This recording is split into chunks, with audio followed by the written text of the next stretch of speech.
नमस्कार साथियों, स्वागत है। आज हम बात करेंगे कि विश्व के सबसे प्राचीन विश्वविद्यालय जो है नालंदा विश्वविद्यालय जो है विश्व में सबसे प्राचीन विश्वविद्यालय पर आज हम बात करेंगे और जानेंगे आखिर नालंदा विश्वविद्यालय में आग किसने लगाई थी। नालंदा विश्वविद्यालय में आग लगाने की मुख्य कारण क्या थी। ऐसा कहा जाता है कि कई इतिहासकार का मानना है जो नालंदा विश्वविद्यालय को जो है ब्राह्मणों ने जलाया है, जिस पर डॉक्टर रोशन सिंह भी अपने इतिहास में लिखते हैं कि नालंदा विश्वविद्यालय को जो है ब्राह्मणों ने जलाया है। तो वही जो है कई इतिहासकार डॉक्टर राजेंद्र प्रसाद सिंह भी लिखते हैं कि नालंदा विश्वविद्यालय को जलाने का कार्य जो है ब्राह्मणों ने किया है, जबकि कई इतिहासकार का मानना है कि नालंदा विश्वविद्यालय को बख्तियार खिलजी ने जलाया। आखिर इस बात को जानेंगे कि आखिर किसने जलाया है नालंदा विश्वविद्यालय को, क्या कारण रहा है नालंदा विश्वविद्यालय को जलाने का। तो इसके पीछे की तर्क यही है कि नालंदा विश्वविद्यालय जो है बौद्ध विरासत के नाम से, यानी कि भगवान बुद्ध का जो है एक ज्ञान का जो प्रसार था वो नालंदा विश्वविद्यालय से शुरू हुई थी। और नालंदा विश्वविद्यालय का जलाने का मुख्य कारण भी यही था कि भगवान बुद्ध ने अपनी बौद्ध धर्म का भी प्रचार प्रसार का जो एक केंद्र माना जाता है वो नालंदा विश्वविद्यालय था। नालंदा विश्वविद्यालय कई सौ एकड़ जमीन में जो है खिला हुआ है।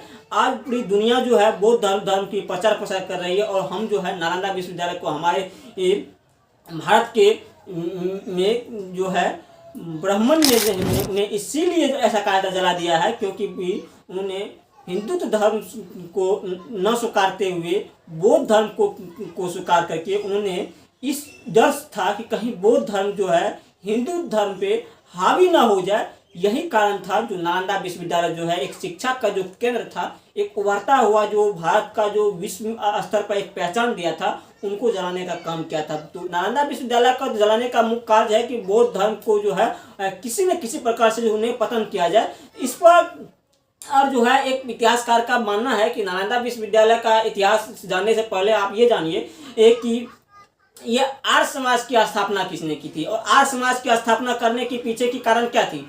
आर्य समाज की स्थापना दयानंद सरस्वती ने 1875 ईस्वी में की थी। 1875 ईस्वी में ब्राह्मणों ने भारत के मूल निवासी तो है नहीं, वो ईरान और इराक से आए थे। इराक से आए थे और भारत में आकर के जो है उन्होंने 1875 ईस्वी में ही आए थे और उसके बाद जो है उन्होंने आर्य समाज की स्थापना करके उन्होंने बता दिया था कि नहीं, हम जो है हम हिंदू नहीं है, हम जो है हम आर्य हैं। और कई इतिहासकार का पुष्टि इस बात में भी है कि आर्य जो है आर्य ही ब्राह्मण है, ब्राह्मण ही आर्य है और आर्य ही ब्राह्मण है। तो इस प्रकार से इस बात को समझिए कि हिंदुत्व से अलग होकर अपने आप को श्रेष्ठ ब्राह्मण धर्म को मानने के लिए जो है आर्य समाज की स्थापना की गई थी।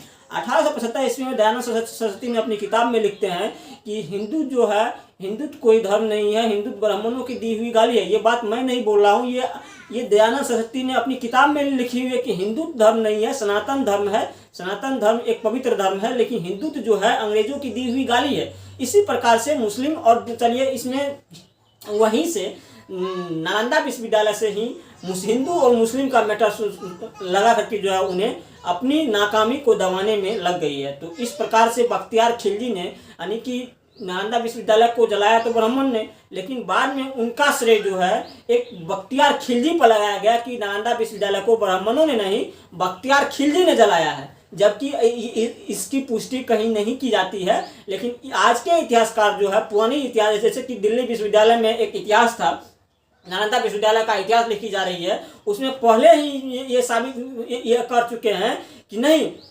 ये इतिहास जो है पुराने इतिहास को छोड़ करके नई सिरे से इतिहास रची जाएगी और नए सिरा से इतिहास बनाएगी। तो आप समझ सकते हैं जब पुराने इतिहास को अगर मिटा कर सके, इतिहास का मतलब ही होता है कि हमारे प्राचीन इतिहास, मध्यकालीन इतिहास और आधुनिक इतिहास, जब ये प्राचीन मध्यकालीन और आधुनिक इतिहास को मिटा करके हम आधुनिक इतिहास की बात करेंगे तो फिर हमारी तर्क क्या रह जाएगी। तो यही बात है कि नालंदा विश्वविद्यालय एक बौद्ध धर्म का जो एक केंद्र माना जाता है।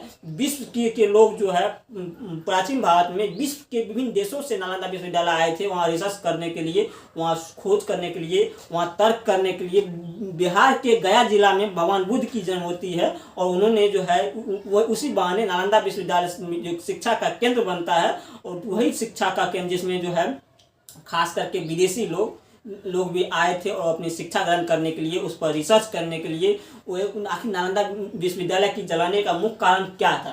तो सन 1893 ईस्वी की बात है बख्तियार खिलजी, उस समय में बख्तियार खिलजी का भी आक्रमण था भारत पे। उसी समय में ब्राह्मणों ने बौद्ध धर्म को ख़त्म करने के लिए एक बड़ी साजिश बनाई थी, और उसी साजिश में उन्हें कामयाब भी हुए और नालंदा विश्वविद्यालय को आग के हवाले कर देते। इसी और उसका श्रेय खुद न लेकर के जो है, उस समय में जो है इस्लाम का एक गोल्डन पीरियड कहा जाता था। 1993 ईस्वी में, 1193 ईस्वी में मुस्लिम समाज के जो है एक गोल्डन पीरियड कहा जाता था, कि ऐसा कहा जाता कि उस समय में मुस्लिम आक्रमण हुआ करते थे। उसी समय में, उसी बीच में जो है 1875 ईस्वी में ब्राह्मण आक्रमण भी हो चुके थे भारत में। और 1947 में हमारी आज़ादी मिली। उसके बाद 1950 में जब हमारे देश का संविधान लागू हुआ था, उसी समय में ऐसा कह दिया गया था कि जो 1950 से पहले भारत में आ चुके थे उनको जो है नागरिकता, भारत की नागरिकता दे दी गई है। हालांकि जो है 1950 से पहले जो ब्राह्मण भी भारत में आ चुके थे उनके भी नागरिकता दे दी गई, और वो वही लोग जो है अब आज भी जो है कई रिसर्च में पता चलता है कि ब्राह्मण जो है आर्य हैं, आर्य ही ब्राह्मण है, और आर्य समाज ही जो है जैसे दयानंद सरस्वती ने स्थापना की थी, 1875 ईस्वी में आए थे। इसी प्रकार से जो है, हालांकि उनका भूमिका जो है देश की में खास तौर पर जो है कुछ नहीं देखी जाती है, क्योंकि उनका सिर्फ जो है हमेशा से यही रहा है कि बौद्ध इतिहास को जो है किस तरह से ख़त्म किया जाए, और यही इसका पुख्ता सबूत है कि नालंदा विश्वविद्यालय को जलाने में उनका एक अहम योगदान भी रहा है। तो इस प्रकार से जो है 65 साल का इतिहास में बौद्ध विरासत जो है कई सौ साल पुराना माना जाता है। इसमें कई इतिहासकार का भी मानना है कि बौद्ध धर्म जो है भारत का सबसे प्राचीन धर्म माना जाता है। उनके बाद जो है बौद्ध धर्म के बाद जो है हिंदू धर्म की शुरुआत होती है। उसके बाद भारत में जो है धीरे धीरे, जिस प्रकार से पहले जैन धर्म थे, जिसकी इस संस्थापक महावीर जी थे, उनके बाद उसको ख़त्म किया गया था। उसके बाद बौद्ध धर्म को भी ख़त्म करने की एक बहुत बड़ी साजिश चल रही है। यही कारण है कि बौद्ध धर्म भारत में जब फलने फूलने लगे थे 1193 ईस्वी से ही, जब देश में बौद्ध धर्म फलने फूलने लगे थे, उसी यही बात जो है एक खास जाति के लोगों को देखने में ये नहीं समाया। यही कारण है जो उनका केंद्र जो बन रहा था नालंदा विश्वविद्यालय, उन्हें जो है आग के हवाले कर दिए, और बाद में जो है अपनी नाकामी को छिपाने के लिए जो है उन्हें बख्तियार खिलजी पर इन्हें आरोप लगा करके जो है ये इस बात को सिद्ध करना चाहा कि नालंदा विश्वविद्यालय जो है हमने नहीं, बख्तियार खिलजी ने जलाया, और उन्हें बदनाम करने की कोशिश की। हालांकि आज की भारत सरकार भी नालंदा विश्वविद्यालय को फिर से जो है, नालंदा विश्वविद्यालय को फिर से उनका पुनर्निर्माण के काम चल रही है। अब इस बात पर भी संदेह है कि कहीं ये लोग, एक जो खास माइंडेड वाले लोग हैं, ये बात को न सिद्ध कर दे कि नालंदा विश्वविद्यालय जो है हिंदुओं का जो है एक वर्चस्व था, क्योंकि इसका इतिहास में इसका पुख्ता सबूत है कि नालंदा विश्वविद्यालय बौद्ध धर्म के संलग्न से है, न कि अन्य धर्मों के संलग्न से। इस बात को हमें अपनी विरासत को बचानी है और अपनी विरासत के लिए लड़ना पड़ेगा, क्योंकि हमारी विरासत को ये लोग जो यहाँ के खुद मूल निवासी नहीं है, वो हमारी विरासत को ख़त्म करने की एक बहुत बड़ी स्तर पर इनकी साजिश चल रही है। इस साजिश को हमें समझना पड़ेगा, और हमें इस प्रकार के जो है और वीडियो देखने के लिए आप इस चैनल को सब्सक्राइब कीजिए। फेसबुक पेज पे है तो फेसबुक को फॉलो कीजिए, ताकि हम अपनी आवाज़ को जो है एक बहुत दूर स्तर तक पहुंचाने में जो है कामयाब हो सकेंगे। और जो है, जो हमारे इतिहास को मिटाना चाहते हैं, जो खुद को मूल निवासी नहीं करते हैं, आप उससे पूछिए ना कि आप अपने आप को मूल निवासी क्यों नहीं करते हैं, क्योंकि उसको पता है कि हम मूल निवासी है ही नहीं। यहाँ के मूल निवासी जो है वो क्यों नहीं गर्व से बोलेगा कि जय मूल निवासी।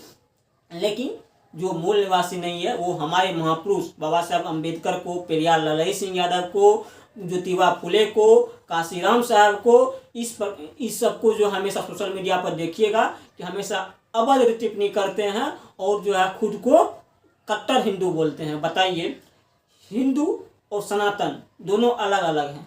अगर इस बात को भी समझिएगा कि हिंदू और सनातन अलग अलग है। हिंदू एक पॉलिटिशियन भाषा है, सनातन एक हमारी धार्मिक भाषा है। सनातन धर्म ये कभी में कहीं नहीं लिखा गया है कि आप जो है मुस्लिम से बैर कीजिए या हिंदू से बैर कीजिए या सनातन से बैर कीजिए। सनातन धर्म में यही लिखा गया है कि जो दिल तन मन धन से भक्ति करेगा उन्हें आशीर्वाद मिलेगा, चाहे वह किसी भी धर्म से हो। आप ही सोचिए, ये जो था एक रहमान नाम के एक कवि जो लिखे थे हिंदुत्व के, यानी कि जो मुस्लिम भी अगर हिंदू का भजन भक्ति करेगा, या जो हिंदू भी अपने भाव से हिंदू या मुसलमान या किसी भी धर्म से निकल, रघुपति राजन राजा राम, पति पूजारन सीताराम, ईश्वर अल्लाह तेरो नाम, सबको सन्मति दे हे भगवान।